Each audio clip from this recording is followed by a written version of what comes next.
This is what a video that makes you money looks like, but most business owners make videos that look like this, and it's not making them any money. So in the last 2 months, I've analyzed over 200 videos from channels making 7 figures a year, selling their products and services, and I discovered what they do different compared to what you and I have been taught. And I'm going to share that 6-step system that gets viewers to buy from you. By the way, everything we're about to go through is in the link down in the description. Think of your video like a painting. The frame is your video, the canvas is your script, and the paint is every little thing you put in the video. But what most do is they put a little bit of green, bit of blue, yellow, red, and whatever color they can find, and before you know it, it looks like the painting you made in kindergarten. So how do you make this painting and avoid making this horror? Step 1, before you write anything, you plan.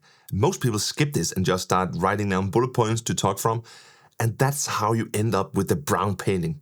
First, pick a goal for the video. Is it video for views, for email signups, or for sales? A little hack to make it a lot easier to plan your video is to draw a horizontal line, which is the timeline of your video. Add the goal for the video on top, the outcome at the end, and then add the steps in order to get to that outcome. And once you have that, you answer 4 things. Who is this video for? What one problem does it solve?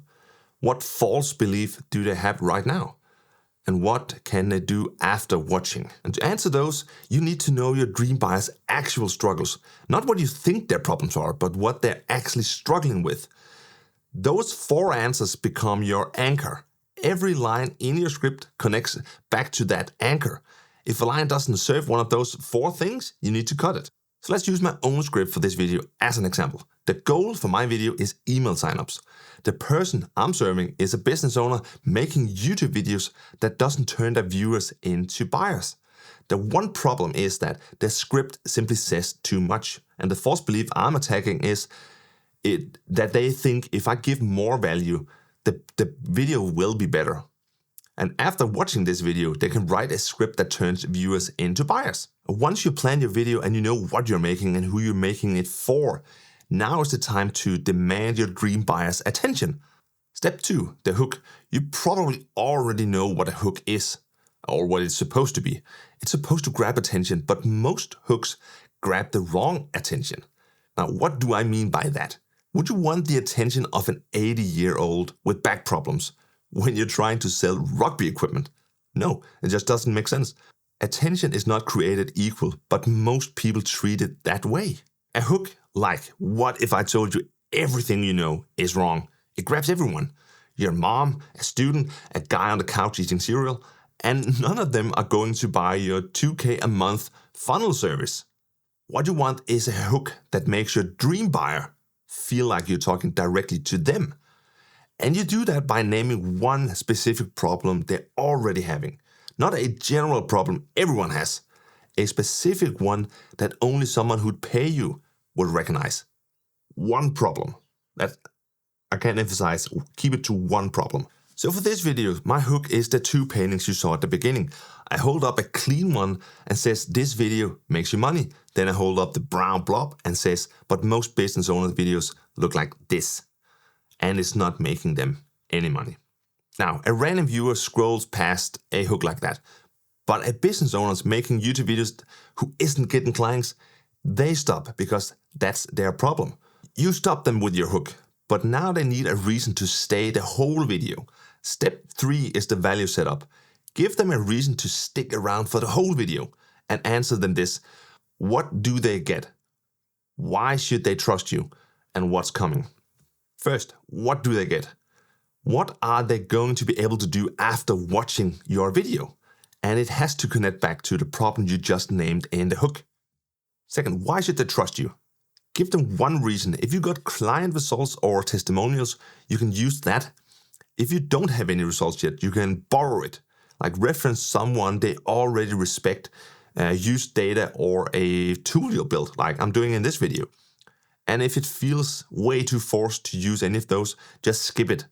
A bad credibility statement is worse than no credibility statement. So let's use my video as an example. What do they get? Knowing what to cut and what to keep so their videos actually make money. And why should they trust me? Because I studied how 7-figure business channels write their videos, and I did it over a 2-month span, and it's over 200 videos I've studied. And what's coming in the video, I'm going to cover 6 steps, and that's it. So now they know what they're getting into, but before you show them the solution to their problem, you need to make them feel why what they're doing right now isn't working. Otherwise, they'll just keep asking, okay, so why should I care? Step 4, to make viewers see why the problem you're solving matters, you can use different tools. One of the most effective one is a metaphor or an analogy. Take something that they already understand and use it to explain the problem and why it matters. Or you can use the old way versus the new way. And you can show them why the old way fails and why the new way is better. And that ties into the belief shift, which is another tool you can use. Show them why their current way of thinking is wrong or not optimal without telling them what to do yet. So in this video, I used an analogy. I compared my viewers' videos to a painting where each color represents something that they put into their videos. The more color they add, the more of a brown painting is going to be. You know, when you just mix every color, you know, it's just going to turn brown. And the point is, the more you put in, the more people are going to be confused and they're not going to buy from you. Now, the clean painting here is a representation of a video with just the right information that makes people more likely to buy. So now they see the problem and what it's costing them, and they're ready for your solution. Step 5, the framework. This is where you give them the actual solution, and this is where most people turn their painting completely brown. And it happens because of 2 things. 1, they don't know what to put in or leave out from the video. And 2, they don't have a simple structure to follow so that viewers actually understand what it is they're saying. So what to put into your videos and what to leave out.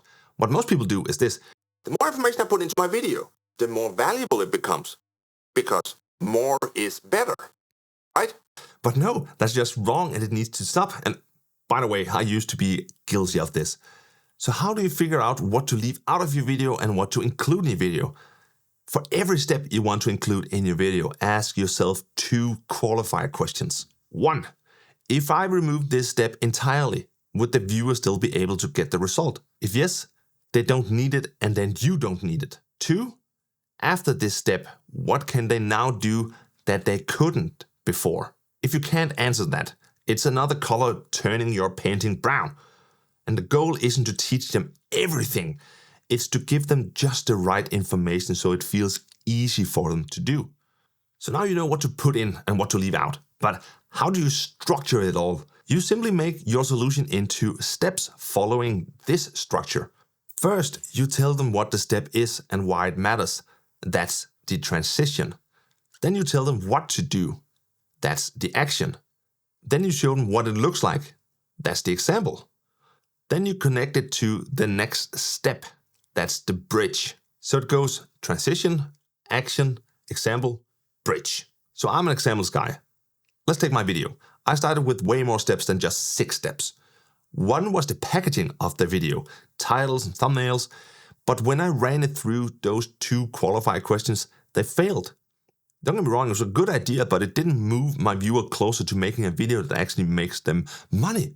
So I cut it, and that's exactly what you need to do with your video. Write out all the steps, run them through those 2 questions and kill the ones that don't pass the 2 questions. I just want to highlight here, more isn't better.